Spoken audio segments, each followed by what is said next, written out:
problème de l'efficacité énergétique, c'est un problème qui est mondial. Et nous, au Maroc, ce qu'on essaie un peu, c'est d'accompagner notre pays à réduire sa consommation énergétique. En tant qu'expert dans le domaine, avec mes collègues marocains, on a essayé un peu d'étudier, d'échanger et de débattre avec, comme j'ai dit, les experts français. Mais ma spécialité, ça rentre plus ou moins dans le cadre de nouveaux matériaux qu'on peut mettre en place pour respecter cette réglementation, tout simplement en choisissant des bons matériaux qui vont isoler un peu la conductivité thermique dans un bâtiment.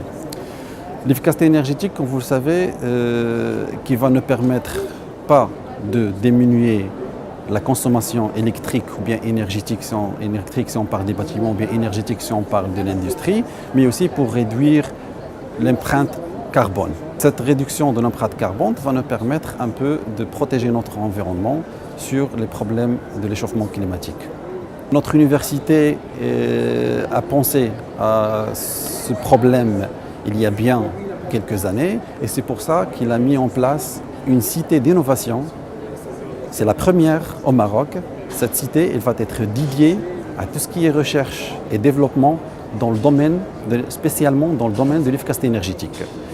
Et on a, en collaboration avec le cluster efficacité des matériaux de construction, des locaux qui vont être dédiés une fois à la vulgarisation de l'efficacité énergétique chez les promoteurs, c'est les architectes, les techniciens et aussi même chez les consommateurs finaux. Ce sont les clients, ce sont les habitants qui vont vivre dans ces bâtiments. Donc, ils sont là pour savoir qu'est-ce qui est l'efficacité énergétique pour vivre dans un confort thermique et pourquoi pas acoustique aussi. Et aussi un laboratoire qui fait les mesures de conductivité thermique, c'est des mesures d'une manière générale, des mesures thermiques si on veut, des matériaux qu'on peut utiliser pour la construction.